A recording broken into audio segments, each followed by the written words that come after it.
Mà dậy sớm thế? Này thôi. Hay làm dừng ở chỗ này kia. Chỗ này thì muốn để cho con vịt nó chơi cơ.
Rồi hết gà của những ba con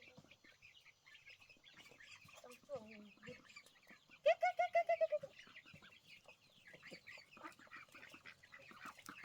Nam muốn ăn. Tiếp tiếp tiếp tiếp tiếp tiếp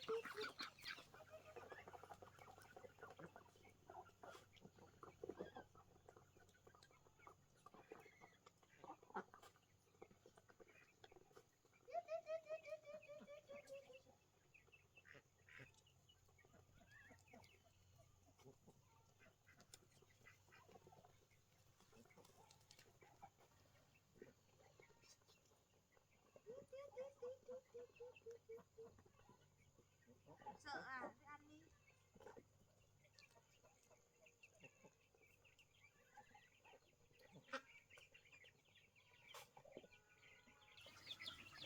Cả vịt cả ngỗng và ăn với nhau luôn.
Sao dậy sớm thế?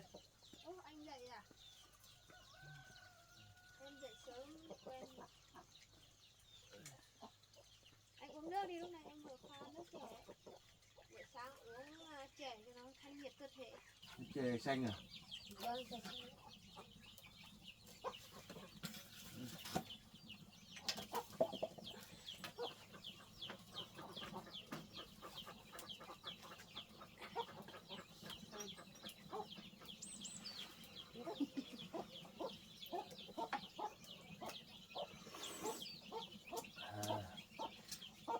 Đây là cây trên kìa, chè. Ở đằng sau nhà mình Chắc là bác ở nhà trồng chè. cậu uống được đâu, nóng lắm. Này đâu về rồi? Hả? Úi giời.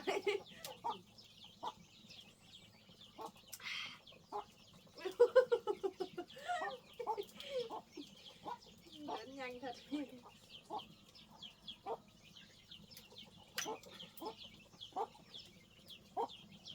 Chứ còn bé tí bây giờ đã thành trai rồi đấy. Làm xuống đi, ngồi xuống. Thì trời nhiều. Trời nhiều lắm.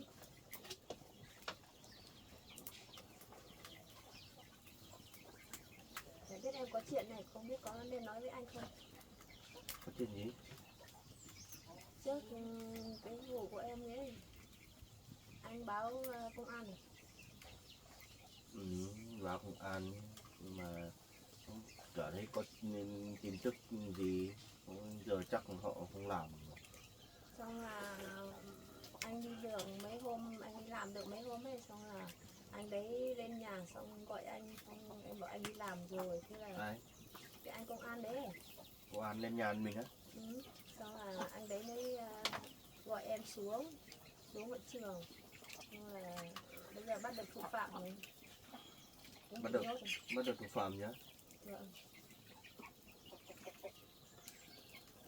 Thế chả thấy thông báo gì với anh nhỉ? Thủ phạm nói thì anh đừng có buồn nhé.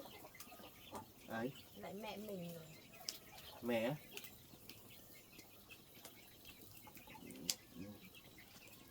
Chắc họ nhầm á, mẹ sao làm thế?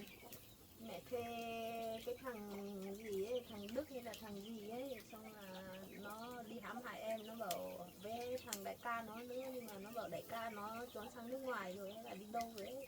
Xong nó đi không kịp, thế là nó bị công an bắt giữ, xong rồi nó khai báo hết.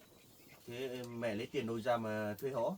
Mình ở suốt với mẹ thế rồi, lấy đâu ra tiền? Có đồng nào mẹ tiêu đồng đấy rồi, có bao giờ giữ tiền đâu. Em cũng không biết nữa, thế bảo là thuê hai thằng đấy bảo 4 triệu. 4 triệu á? 4 triệu, nhưng mà em cũng chả biết là lấy ở đâu về. Chịu rồi. Cái thằng Đức đấy khai báo ra hết, xong mẹ cũng thừa nhận những cái hành động của mẹ làm. Thế bây giờ mới bị giam giữ. Biết mẹ kiểu gì nữa, có thủ oán cái gì đâu, có tiền thì cứ đi lấy đi cho mẹ rồi còn thế nào nữa. Sao thế, nghĩ thế này được, chịu luôn. Mẹ bảo là lên bảo anh với em ấy lấy tiền đi cho 50 triệu, nhưng mà mình không lấy đi cho, xong là mẹ tức quá mẹ mới tìm người sát hại hai vợ chồng mình như thế. 10 triệu đâu ra, tưởng này thích lấy đâu 50 triệu dễ lắm ấy. Chịu. Lần nào được trước anh xuống hỏi mẹ xem có biết tung tích của em không, lúc đầu mẹ bảo là không biết gì. Xong anh lừa bảo là mẹ lấy tìm em, xong lừa em lấy cái sổ đỏ, xong rồi đi để đi bán mấy cái mảnh đất này, xong rồi mẹ bảo thế để mẹ hỏi mấy thằng bạn xem đấy, hỏi mấy thằng bạn xem chắc là nó thuê, mẹ thuê hai thằng đấy, mấy thằng đấy rồi. Nhưng mà cái đất này là của mình mua mà, sao mẹ có thể bán được? Thì mẹ thì hãm hại mình xong rồi mới lấy danh nghĩa là mẹ mình thì bán cái mảnh đất này thôi, có gì đâu. Thấy cái tiền sáng mắt nên chịu rồi. Nói thế nào không nghe, bây giờ bị nhốt rồi. Thế công an họ xử lý nào? Bảo theo luật ở trong xã thì bảo bị phạt 18 năm tù, nhưng mà bây giờ ra ngoài huyện giao cho huyện nữa thì chẳng biết thế nào, cũng không có tin tức gì, chẳng biết thế nào. Thì chịu thôi. Bây giờ mấy năm, 18 năm hay là bao nhiêu thì bây giờ già rồi không chịu kệ, không quan tâm nữa. Đã nói bao nhiêu lần rồi. Cứ tính gì biết, bây giờ không biết nghĩ nào nữa, càng già càng thấy khó chịu. Nói với mẹ chả thấy nghe thế nào, em còn không ngờ mẹ còn làm thế với em luôn ấy. Chịu. Lúc đầu em còn không tin. Đấy, anh công an đấy về xong bảo em cứ xuống đấy rồi khắp biết. Thế là xuống lại thấy mẹ ở đấy. Đau đầu với mẹ thật sự.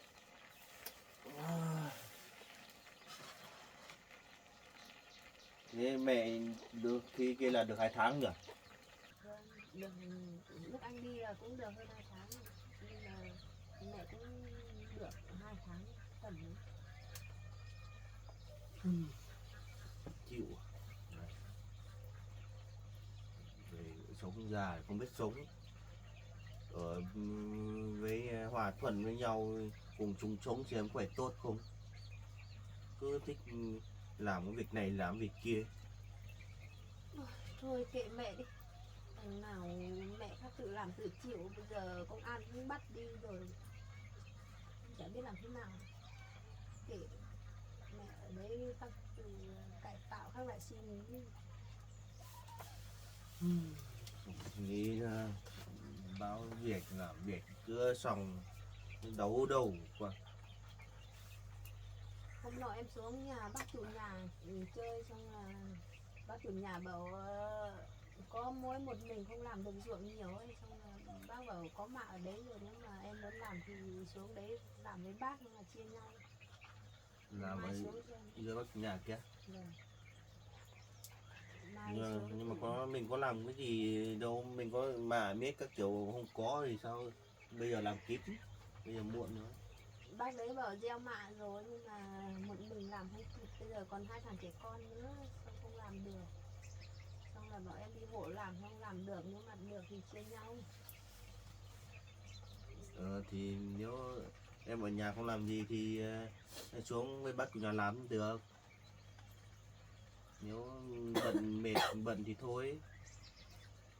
Nhưng mà hôm nọ em xuống bác chủ nhà ấy, xong là em thấy nhà bác đấy có nhiều dê đẹp lắm, em còn muốn nuôi thêm dê cơ. Thì bác, nhưng mà bác ấy không bán đâu, trước anh làm ở dưới đấy anh cho nhà bếp cho bác của nhà cũng thấy mà. Bác ấy chắc không bán. Em hỏi rồi, bác đấy bảo không chăm được, xong là muốn bán. Ba mẹ con ấy, có nhiều, có 2 mẹ mới đẻ, bây giờ bác không chăm được. Rồi nuôi thêm dê nữa thì lợn nữa, sau gà vịt nữa, sợ em nuôi được hết luôn. Có mình cố gắng. Nuôi được hết. Với Làm lại dê mua chắc nhiều tiền lắm, sao mình mua nổi. em hỏi bác chủ nhà rồi, hỏi bác bảo là bây giờ dê rẻ lắm, có con ba mẹ con đấy chắc tầm triệu hay là hơn triệu gì đấy thôi, nhưng mà tiền của em vẫn còn mà, đợt anh gửi về Tết cho ấy. Thế chưa tiêu à? Chưa, em vẫn còn ở đấy ấy. Bây giờ em đi xem còn bao nhiêu tiền.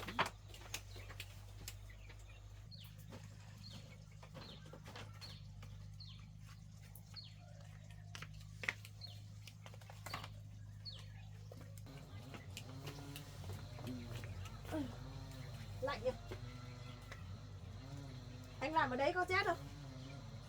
Không, làm đấy nóng ấy, bốc vác các kiểu nóng ấy. Còn bằng này. Trước anh gửi về xong em mua đồ Tết, sắm đồ các kiểu, mua đồ linh tinh.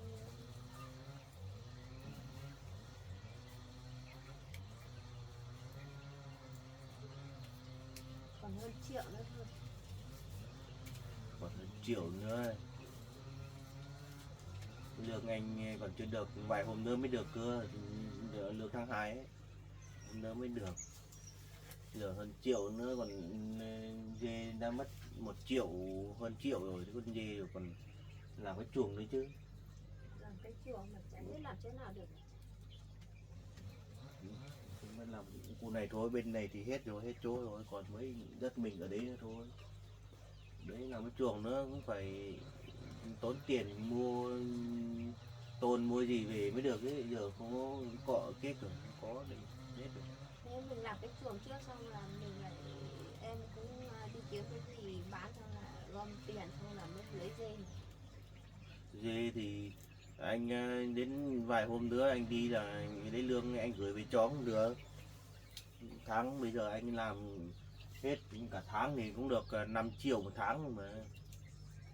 5 triệu một tháng giờ, nhớ mấy vài hôm nữa thì đến tháng lương thì anh gửi về cũng được. Nhưng mà giờ cái chuồng nữa, bây giờ là phải làm cái chuồng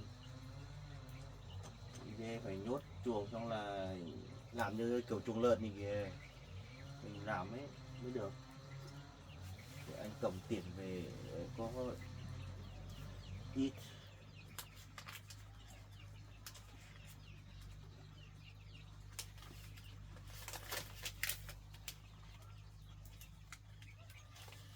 Ít tiền nữa. Còn có mấy trăm em cầm nốt đi. Thế anh mấy nữa anh đi làm anh cả dùm đến.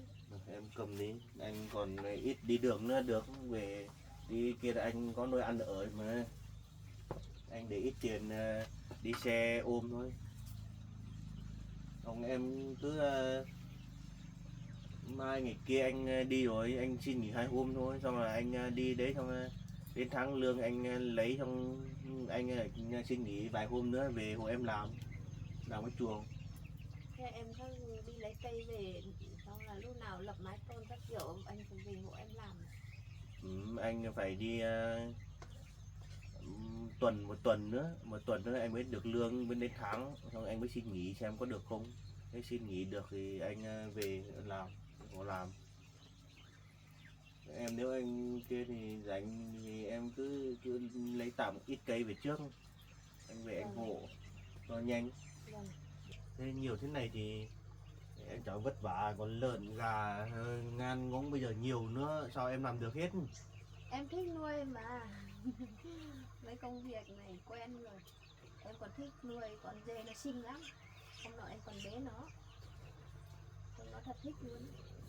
Nuôi dê thì nếu mình nuôi được thì vẫn được, vì dê mình không cần phải cho mua cám mua bột ngô, nó chỉ có ăn cỏ thôi, nó đỡ phải mất mất chi phí. Thì mua dê về là được, mà phải lấy cỏ, nó cũng ăn nhiều thứ cỏ lắm dê. Lúc nào trồng một cái cỏ ít cỏ voi ở đằng sau cái chuồng lợn bác chị Hà. Bây giờ cái làm chuồng ở đâu, cái chuồng lợn kia thì hết chỗ rồi. Đi ra bên kia xem thử đi. Giờ còn không có chỗ để làm chuồng ấy, nuôi ấy. Em có tiền đất xong là làm cái chuồng trước. Làm cái chuồng trước. Giờ ở đây đất chật lắm rồi. Làm chuồng ở đâu?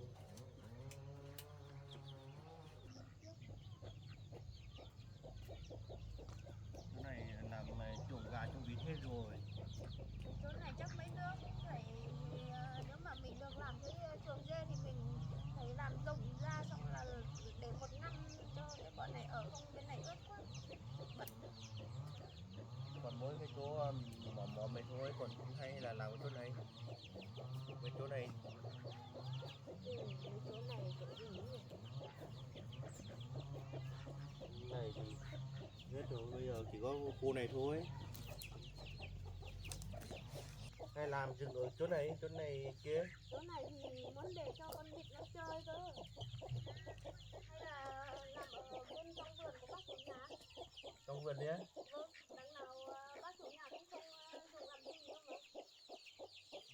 Không biết bác chủ nhà có cho không. Mấy đứa xuống xong là cái thì em hỏi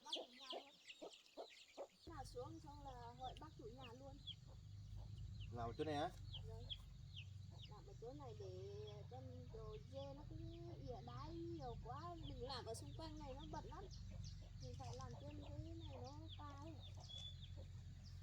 trong này nó Làm cao đây hơn. nhưng mà sợ bác chủ nhà ấy làm gì hay là không cái không cho mình. Bác chủ nhà cứ dế thôi, lấy nữa xuống xong rồi nói chuyện thì bác đấy miệng đất làm được thử dê cho bác ấy cho thôi. Thì lúc nào em thử hỏi xem bác có cho không, cho xong là cho bao nhiêu lâu mình cũng mới có biết được. Ít nhất mình mượn khoảng 2-3 năm gì đấy, 1-2 năm gì trước cũng được. Vâng. Chỗ này thì cũng được, chỗ này thì Nó cao, cao. bên này nó thấp quá, nếu mà mình làm cái chuồng vào nó còn ỉa lung tung, ở đây những dê ỉa nhiều lắm.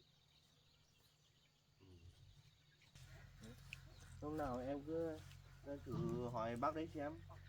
Thôi, Vâng. mượn được thì mình dựng ở đấy cũng được, dựng tạm đấy 1-2 năm xem nhân nuôi có được không. Dê về. Vâng. Ui da, bận quá nhỉ, mưa về bận.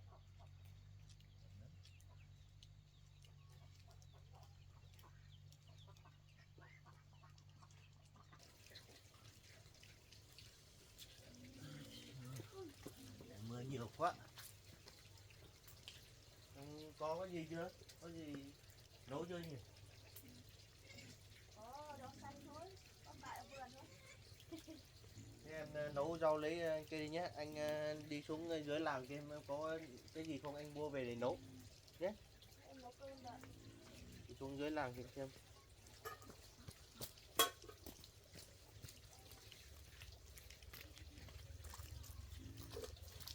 Rồi, em cứ nấu cơm rồi nhé. Vâng. Anh Thế đi anh định đi mua gì đây? xuống dưới kia xem có gì thì mua. Đã biết mua cái gì nữa. Cho anh nhanh nhá. Ờ.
Lưỡi đây một bắp.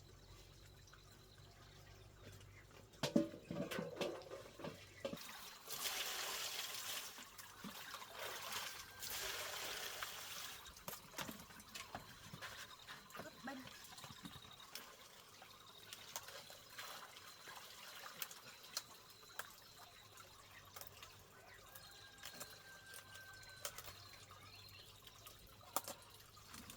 Cái này dạ để cho ấy vịt nó làm.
lợn. Còn mỗi thịt lợn thôi. Bây giờ mưa thế, ướt hết người rồi. Nấu rau à? Em đang nấu rau xanh rồi. Sắp được chưa? Thôi. Thế anh ấy đi rửa thịt đi. Rồi. Em đổ. Mang cái dao đi thái luôn. Thịt chín chưa? Rau chín chưa? Đang sôi một tí.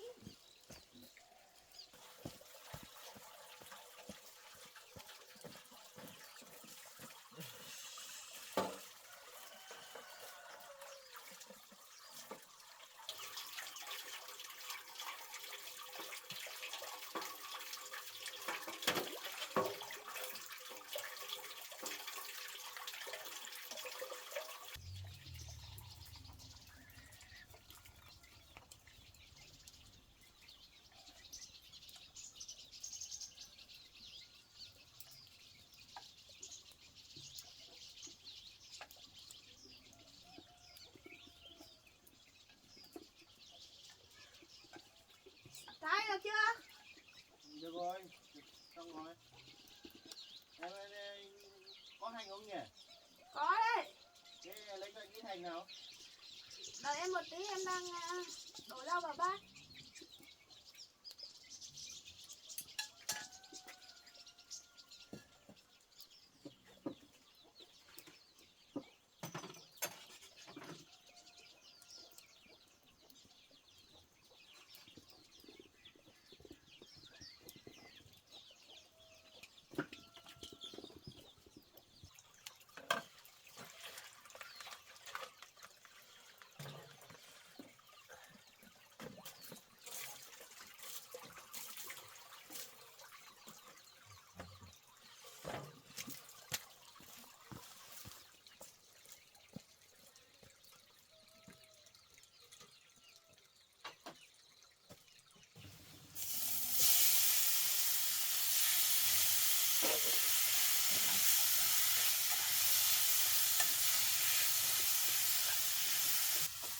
Lấy cái hành chưa? Đang thái rồi.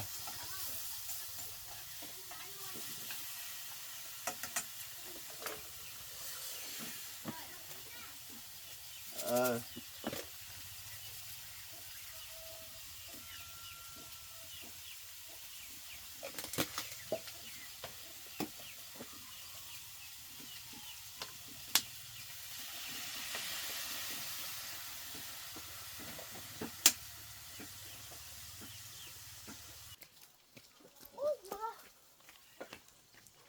Thái luôn nhỉ? Em lên bát đũa rồi.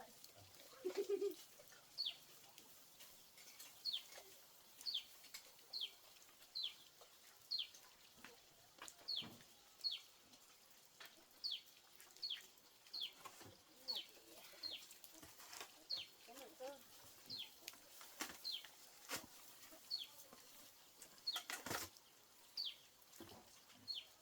Anh bê cái nồi cơm đây cho em.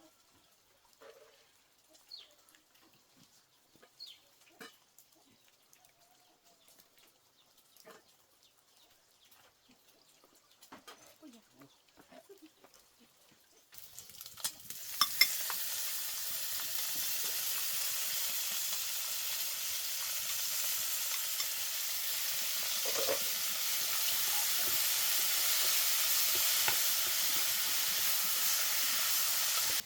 Chín chưa?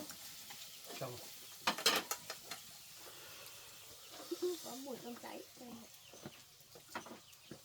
Ôi. Này chỉ có thịt lợn thôi. Xuống đấy hết rồi đấy, còn mỗi thịt thì nó không ngon lắm đâu. Thơm.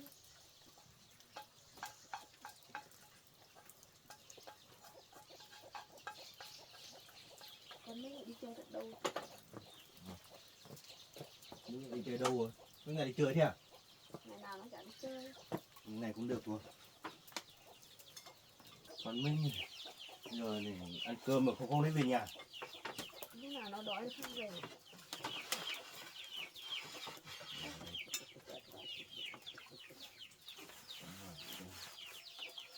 Cân.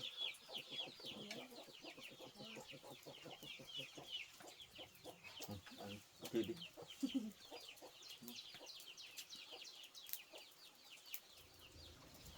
Thơm. Ôi rồi nhìn bay rồi. Chơi mà nó nhiều nhỉ. Ăn đi, nhiều vào.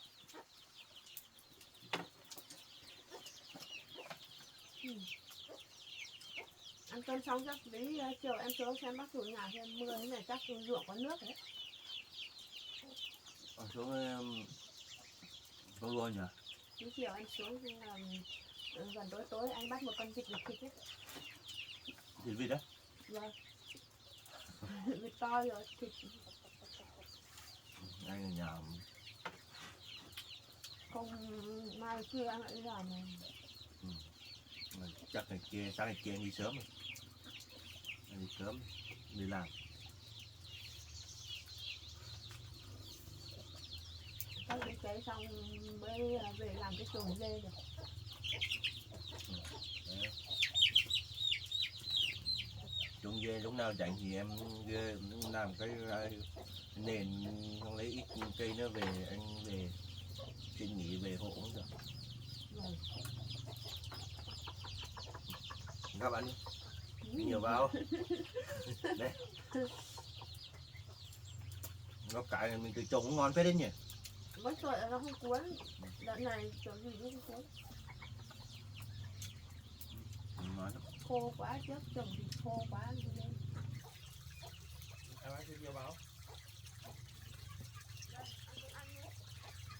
Anh thấy được rồi.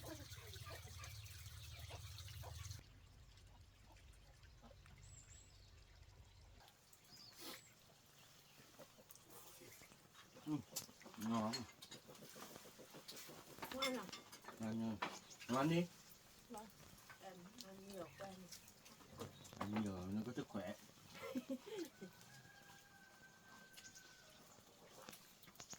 Nên bữa suốt nhỉ. Bữa thế này chả biết chỗ nhà bác chủ nhà đã biết bác bữa xưa hay là Nhớ xem đi xuống cái hộ bác ấy làm xem. dọn thì em cũng không ăn. Ngon nhỉ. Em ăn no lắm luôn. Uống miếng nước chè nó thanh nhiệt.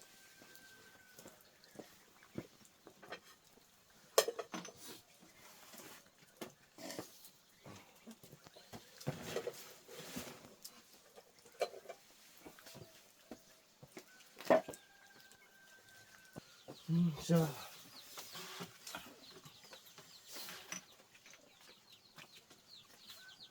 Nước chưa? Uống rồi nhưng mà vẫn thấy thèm.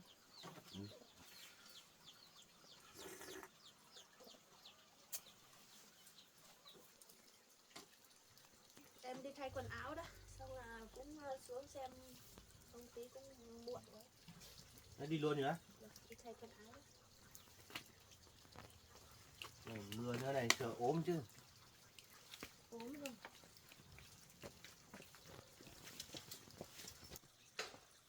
Nó đi luôn nhỉ? Vâng, em đi luôn đấy. Xong anh ở nhà nghỉ ngơi, xong rồi là làm gì thì làm, xong là tối anh mua con vịt để ăn. Lâu lắm rồi em ăn thịt vịt mà. Thèm ấy. Ê tối kia anh ngủ cho. Vâng, thế em đi nhé. Em đi gần tối về luôn nhé. Vâng.